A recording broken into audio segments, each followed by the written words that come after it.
नमस्कार दोस्तों, WB pharmacy YouTube channel में आप सभी का फिर से स्वागत करते हैं। आज का जो वीडियो टॉपिक है ये हॉस्पिटल एंड क्लिनिकल फार्मेसी का असाइनमेंट का वीडियो है जो D pharma second year students के लिए है। जैसे आपको स्क्रीन पे दिखाई दे रहा है कि role and responsibilities of a pharmacist in public hospital in rural parts of the country. जो रूरल्स एरिया होते हैं मतलब कि विलेजेस जो होते हैं इंडिया में, उन जगहों पे फार्मासिस्ट के रोल कैसे हैं और हॉस्पिटल में कैसे रोल करते हैं फार्मासिस्ट, इसके बारे में लिखना होगा। जैसे कि आपको स्क्रीन पे दिखाई दे रहा है, ये असाइनमेंट का आपको एक ऑब्जेक्ट लिखना होगा कि आखिर क्यों ज़रूरत है फार्मासिस्ट के लिए ये असाइनमेंट। क्योंकि जो रूरल एरिया होते हैं, कम्युनिटीज़ होते हैं, वहाँ पर ज़्यादातर मरीजों को दिखाई देता है कि जो डिजीज़ होते हैं उसको क्यूर करने के लिए और दवाई को अच्छी तरह से समझाने के लिए एक फार्मासिस्ट का होना बहुत ही ज़रूरी है। इसलिए यहाँ पे ये ऑब्जेक्टिव को आपको यहाँ से ठीक से लिखना होगा। उसके बाद दोस्तों आपको इंट्रोडक्शन पे सिंपल सा बात लिखना होगा। पहले तो लिखना होगा कि ये फार्मासिस्ट आखिर होते कौन है। फार्मासिस्ट जो है, जो हेल्थ केयर एक टीम है जो प्रोवाइड करते हैं पेशेंट को कैसे दवाई लेना है, दवाई कैसे खाना होगा, दवाई को कैसे यूज़ करना होगा। उसके बाद कुछ दवाई जो है ड्रग इंटरेक्शन ना हो जाए वो भी एडवाइस करना होगा। सभी चीज़ों के बारे में अच्छी तरह से बताया जाएगा। और फार्मासिस्ट जहाँ पे काम करते हैं उसको कहा जाता है फार्मासी। फार्मासी एक हॉस्पिटल के अंदर में भी रह सकता है और बाहर आउट ऑफ हॉस्पिटल में भी रह सकता है। ठीक है दोस्तों, एक फार्मासी के अंडर पे फार्मासिस्ट ही काम करेगा प्रिस्क्रिप्शन को सॉल्व करने के लिए। इंट्रोडक्शन पर बताना होगा। उसके बाद दोस्तों यहाँ पे सिंपल सा आपको बताना होगा कि role of pharmacist in rural hospital.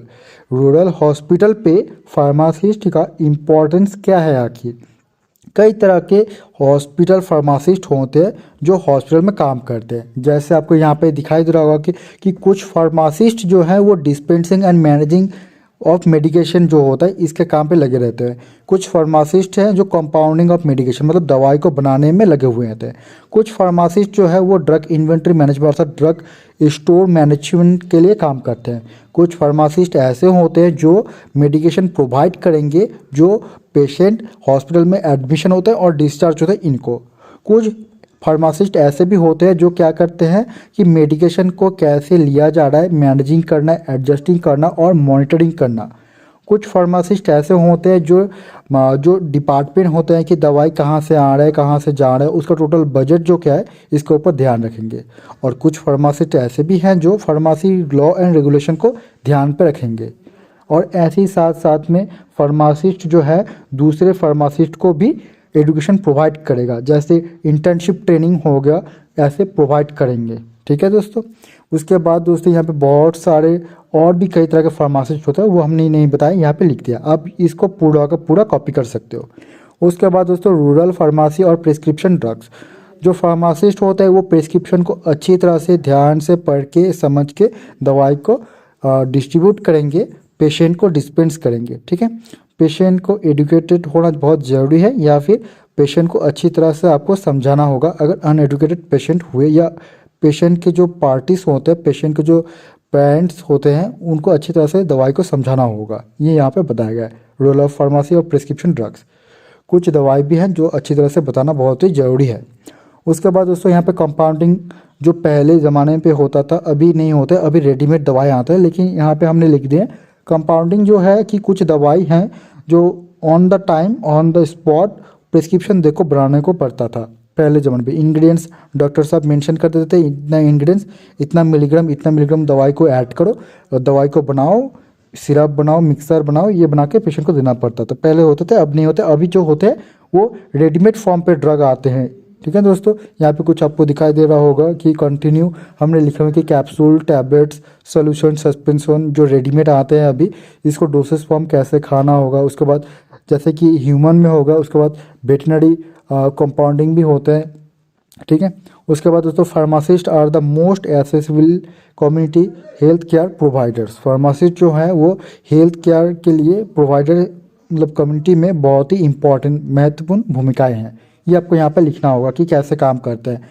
Pharmacy जो डायरेक्ट इंटरेक्ट काम करते हैं पेशेंट्स के पेशेंट्स के लिए, और साथ ही साथ फार्मासिस्ट प्रोवाइड भी करते हैं नॉलेज, डिजीज़ कौन सा हुआ है, डिजीज़ को कैसे ट्रीट करना चाहिए, और साथ ही साथ कोई वैक्सीन अगर हो, मान लीजिए कॉस्टली हो या फिर उसको ठीक से लेना होगा, उसके बाद कितना टाइम लेना होगा, ये सभी बताएंगे फार्मासिस्ट। उसके बाद कंक्लूजन पे आपको सिंपल सा बताना होगा कि फार्मासिस्ट जो है ये फर्स्ट पर्सन है ऑफ हेल्थ केयर सिस्टम का, जो एकेडमिक फार्मासिस्ट, इंडस्ट्रियल फार्मासिस्ट, उसके बाद कम्युनिटी फार्मासिस्ट, क्लिनिकल फार्मासिस्ट, कई तरह का जगहों पे इनका भूमिकाएं हैं। ठीक है दोस्तों, हॉस्पिटल फार्मासिस्ट हो गए बहुत सारे।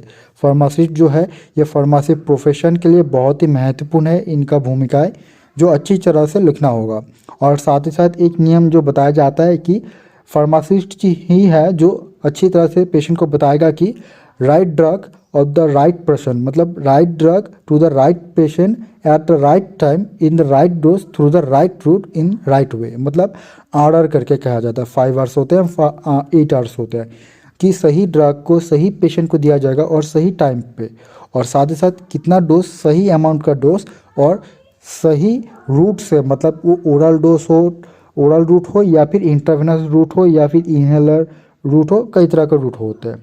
उसका रेफरेंस पे आप यहाँ पे जैसे मैंने लिखा है ये आप ऐड कर सकते हो, या फिर आप टीचर्स के नाम या फिर वेबसाइट के नाम या फिर यूट्यूब के नाम ऐड कर सकते हो।